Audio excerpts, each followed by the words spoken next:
Hello students, कैसे हैं आप सब। तो जैसा कि आपको पता है कि पिछले लेक्चर में हमने इलेक्ट्रिक फील्ड और इलेक्ट्रिक फील्ड इंटेंसिटी और उसके शेप्स के बारे में जानकारी ली थी। ये जो लेक्चर है और इसके जो बाद वाले लेक्चर्स हैं, इसमें हम लोग प्रॉपर्टीज ऑफ इलेक्ट्रिक फील्ड के बारे में समझेंगे कि प्रॉपर्टीज ऑफ इलेक्ट्रिक फील्ड क्या क्या होती है।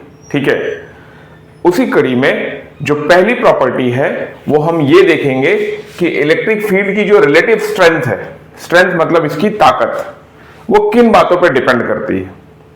जैसे मैंने बोर्ड पे एक डायग्राम बनाया है, एक पॉइंट चार्ज है और इस पॉइंट चार्ज की वजह से फील्ड इस तरह से फैली हुई है।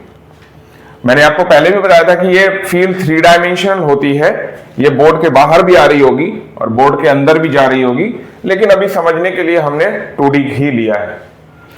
अब मान लेते हैं कि यहां पर हमें फील्ड की इंटेंसिटी पता करनी है, इस पॉइंट पे कि फील्ड की इंटेंसिटी क्या है।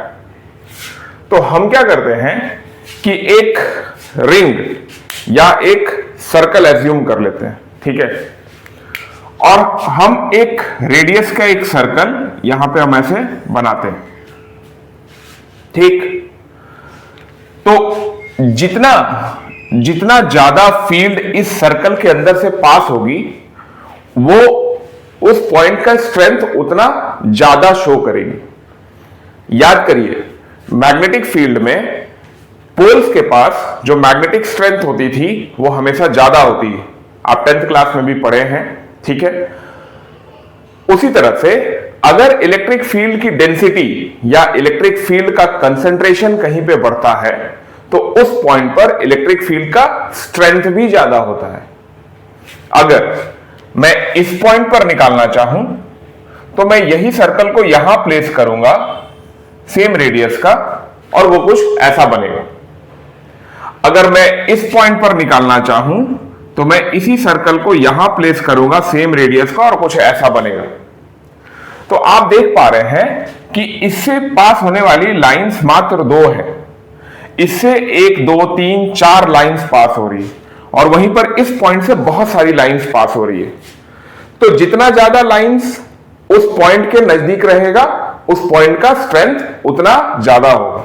तो इन तीनों पॉइंट्स में से हम एक कंक्लूजन ड्रॉ कर सकते हैं कि इस पॉइंट का जो स्ट्रेंथ है वो बाकी दोनों पॉइंट्स के कंपैरिजन में ज्यादा होगा, यानी इसका ज्यादा होगा, इसका इससे कम होगा और इसका सबसे कम होगा।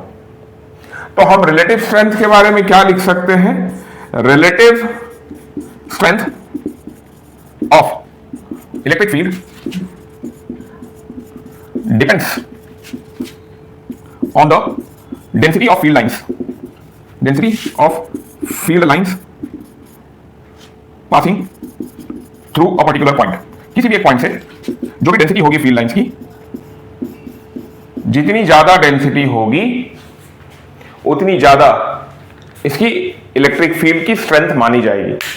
बिल्कुल वही मैग्नेटिक फील्ड वाला, ज्यादा डेंसिटी, फील्ड लाइंस का कंसंट्रेशन ज्यादा या फील्ड लाइंस की भीड़ भाड़ ज्यादा, तो वहां पर स्ट्रेंथ भी ज्यादा होती है। ठीक है, तो ये नोट डाउन कर लीजिए। हम लोग जो अगला टॉपिक है वो हम लोग नेक्स्ट लेक्चर में देखेंगे। Thank you.